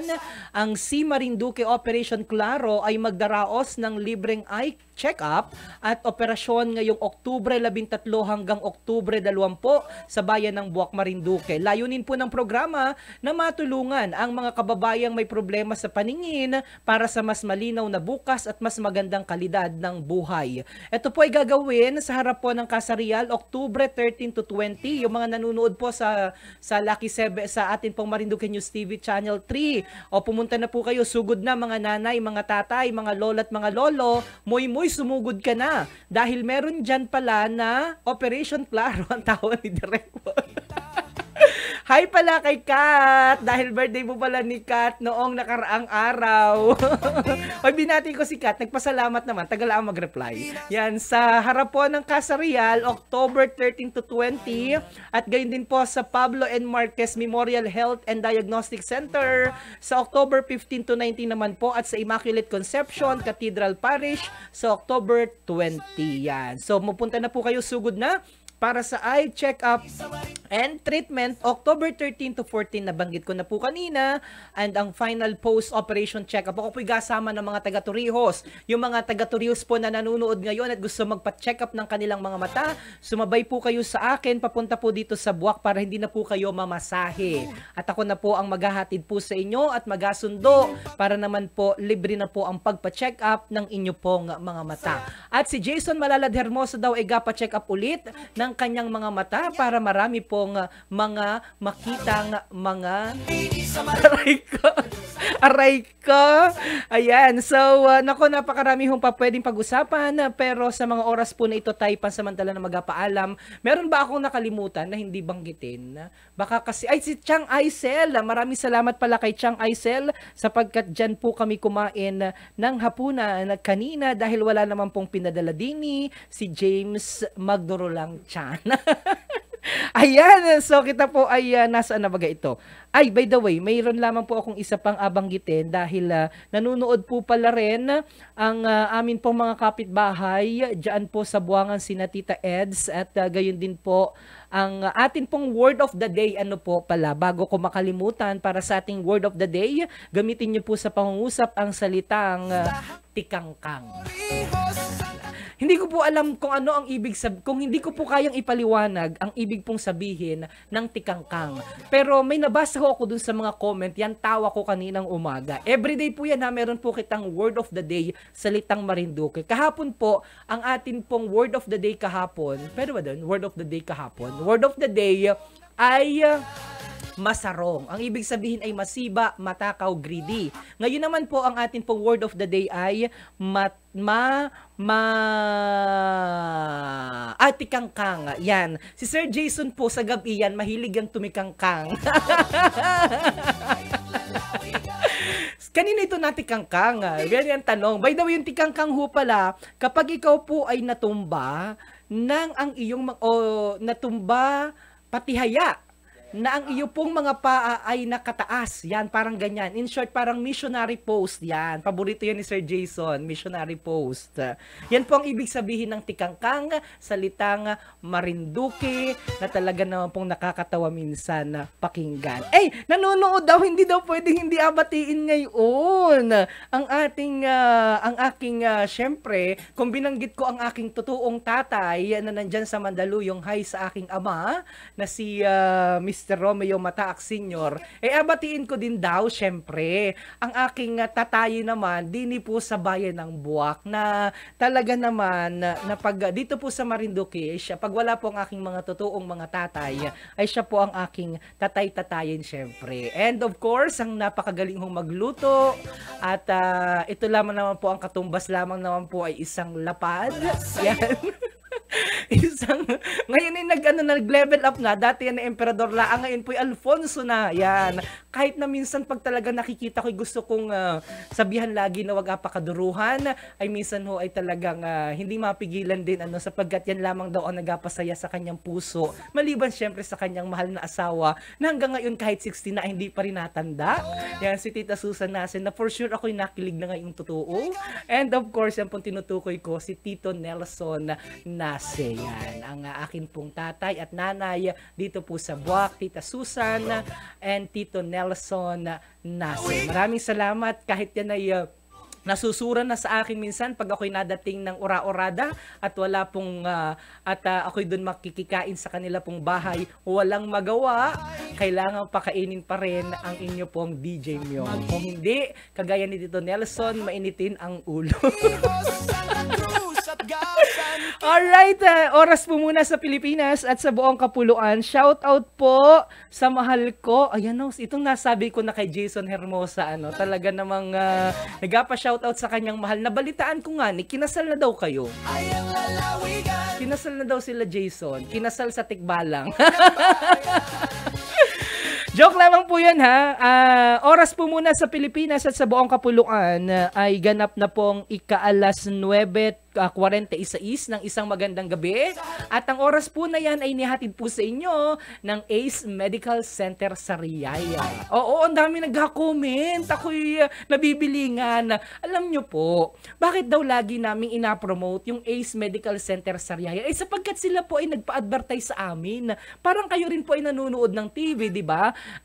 Pagkatapos ho ng isang season o yung di ba kapag may programa kayong inasubaybayan, merong mga komersyal na inalabas, di ho baga? Gandun din po kami. Kasi yan din po ay napanood din po sa TV sapagkat maliban po sa social media, meron din po kaming TV. Channel 3 po kami sa Buwak, Mugpog at saka dito po sa Gasan. Ano po? Kaya talaga pong may ganun po, mayat maya, everyday may makikita po kayo na Ace Medical Center Sariaya at iba pang mga kliyente po ng Marinduque News Network. Otherwise, kung wala po yan, gutumin po si Alfred. Wala pong akainin si Alfred. Wala pong asweldo kay Alfred kapag wala po kami mga kinuha na mga advertiser dito sa ating programa. Sana naman po ay inyong maintindihan. Yan, isang lapad na T5 para po kay Tito Nelson at isang syoktong naman para kay Jopay. Yan, ang sabi naman ni Jason Malalad Hermosa. Alright, maraming salamat po sa ating mga kabarangay. Shoutout po kay Tito Ibing. At sa buong puwersa ng Marinduque News Network na naging kabahagi natin dito sa ating programa. Nakakatuwang kayo po ay maging kasama namin dito po sa ating talakayan. Ito po ang Erguhan at Balita. At muli po, meron pa tayong isang bagong advertiser, yung Gracia. Ano ba yun? Ano yun? Ha? Ano ulit? Gracia?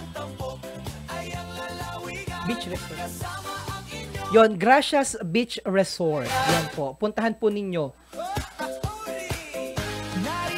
Okay, bago ako tuluyang magpaalam mga kabarangay, ay pakinggan nyo po muna itong aking napakagandang soundtrack. Ano po, para naman po kayo ay umindak at sumayaw bago naman matapos itong ating programa. Ito po talaga'y alay ko para sa inyo.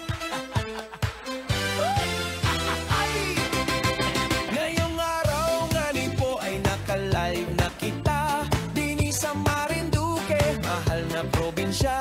Buksan ng Facebook, pati na ang YouTube. Marinduque TV nasa Channel 3. Sa 5th floor ng Buwak, tayo nag-broadcast. Hatid ay balita, impormasyong tapat. Makinig, manood, at magpa-shoutout para laging in sa latest happening. Ngayong araw nga rin po ay nandini sa Marinduque. Sa harap ng kamera, sa'yo ay nagpapasaya. Programang tampok ay ang lalawigan. Kasama ang inyong DJ Myong ng bayan. Hey, hey, hey! Makipag-erguhan, makipagkwentuhan, ating pag-usapan, issue ng lalawigan. Tuloy-tuloy ang saya, tuloy-tuloy ang kanta. Marinduqueña, ikaw ba ya ang bida? Ngayong araw nga rin po ay nandini sa Marinduque. Sa harap ng kamera, sa'yo ay nagpapasaya. Programang tampok ay ang lalawigan. Kasama ang inyong DJ Myong ng bayan. Narito naman din, mahal na may bahay. Pinugtog na namin, hamos at mag-ingay. Mula Buena Vista hanggang sa Torrijos, Santa Cruz at Gasan, kita'y magsamok. Lakasan ng boses hanggang Buwak at Mugpog. Ngayong araw nga rin po ay nandini sa Marinduque. Sa harap ng kamera, sa'yo ay nagpapasaya. Programang tampok ay ang lalawigan. Kasama ang inyong DJ Myong ng bayan. Hey! Hey! Oh! Oh! Ay! Ngayong araw nga din po ay nandini sa Marinduque. Sa harap ng kamera, sa'yo ay nagpapasaya. Programang tampok ay ang lalawigan. Kasama ang inyong DJ Myong ng bayan. Yan, kasama po ang inyong DJ Myong ng bayan. Bago ako tuloy ang magtapos, special shout out. I love you so much. Mag-ingat ka palagi. Pinagdarasal kita, Emmanuel Asperas. And welcome to the province of Marinduque. Welcome back, and bye-bye! See you next time. Hell yeah!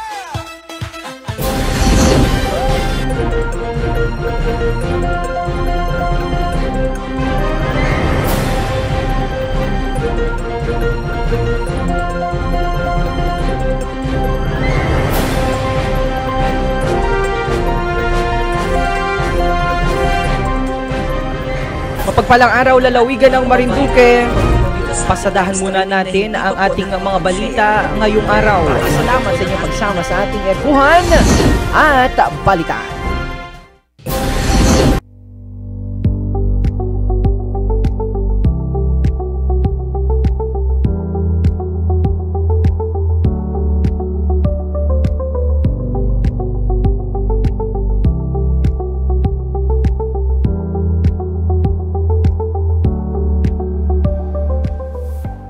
Maligayang pagdating sa ACE Medical Center Sariaya, ang pinakaunang Level 2 accreditation sa bayan na ito at ang kauna-unahang may catheterization laboratory sa buong probinsya ng Quezon.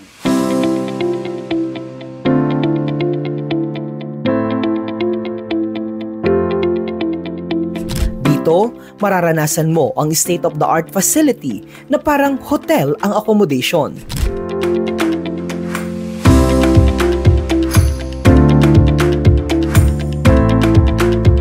Pero ang tanong, kaya ba ng masa? Ang sagot, opo, afford na afford. Tahanan ito ng mahigit 100 na espesyalista mula pediatrics, OB-GYN, surgery, internal medicine, family medicine, laboratory medicine, at marami pang iba.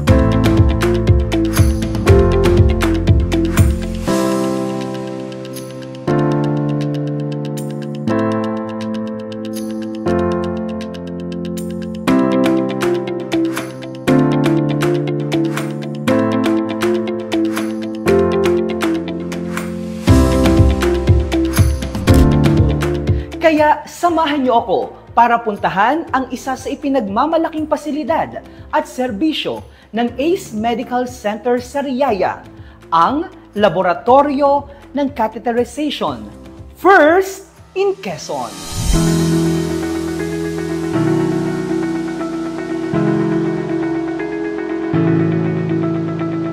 Tara, ating alamin bakit nga ba makasaysayan ang pasilidad na ito.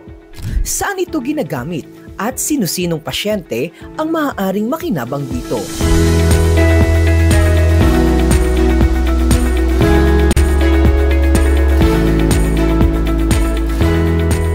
Itinuturing natin itong makasaysayan sapagkat ito ay isang makina na unang nagkaroon dito sa Quezon Province. No? So we have the coronary angiogram. Ito ay paraan ng pagsilip sa ating puso. Aalamin natin kung may mga bara yung ugat, and then kung sakali sa pagkakataon na makakita tayo ng bara at pwedeng gawin yung bara, tinatawag natin itong angioplasty, no? Coronary angioplasty. Meron din tayong mga procedures sa utak, yung tinatawag nating cerebral angiogram, kung saan alamin din kung may mga pagbabara ba sa utak at may mga pagbubuo o paglobo o yung tinatawag nating aneurysm. Kung saan, kung may makitaan tayo ng simptomas ng aneurysm, isinasagawa din natin dito sa ating makina sa pamamagitan ng coiling naman po ang tawag doon. Madami pang ibang procedure na pwedeng gawin. Pacemaker of the heart. Kung may mabagal or abnormal na pagtibok ng puso, sobrang bagal, pinapabilis nito. At ito pa rin makinang ito ang nakakatulong. At maasahan po ninyo na sa bawat serbisyong aming ibibigay ay dekalidad. Patient-centered care ang aming ibibigay at idudulot sa inyong pag-aaruga.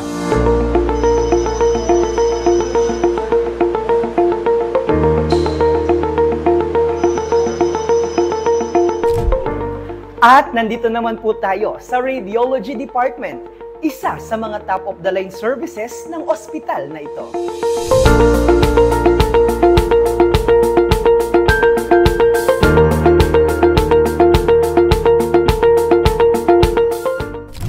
Radiology department is a diagnostic imaging department which is requested by the doctor kung ano yung tamang procedure na gagawin para sa kanila. Mga services po na ina-avail sa radiology department for x-ray, chest x-ray, spine, cranial, head, extremities. For ultrasound, yung general ultrasound natin, we have the whole abdomen, we have the KUB procedures. For OB procedures naman po, we have the transvaginal, the pregnant, pelvis. And for CT scan po, plain all CT scan plain and CT with contrast, CT angiography, and biopsy. Dapat pumunta ang mga pasyente dito sa radiology department dahil kami ay maalaga at maaruga sa pasyente namin. At the same time, we offer good quality services to our patients.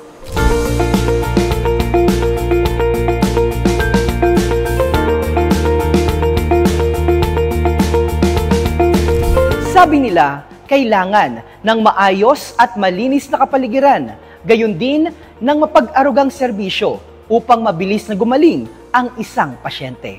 Kaya ginawang parang hotel ang istruktura at pamamaraan ng paglilingkod dito sa Ace Medical Center Sariaya at ang mga patients room level up talaga na tiyak kayang-kaya ng bulsa. Mayroon ding dietary canteen, cafeteria, prayer room, chapel at iba pang amenities. Kapag bago raw ang hospital, mahal ang serbisyo. Pero dito sa Ace Medical Center Sariaya, mas pinababa pa ang presyo ng diagnostic test at iba pang services nito. Kaya sa susunod na magpapakonsulta ka, pumunta lamang sa Ace Medical Center Sariaya na matatagpuan sa Barangay Hibanga, Bayan ng Sariaya, Lalawigan ng Quezon. Makipag-ugnayan sa mga numerong 0917-133-5033 o kaya ay sa telephone number na 042-795-2808 o sa Ace Medical Center Sariaya Facebook page. May appointment ka man o walk-in, siguradong aalagaan ka rito. Ace Medical Center Sariaya, arugang Ace, ramdam na ramdam mo.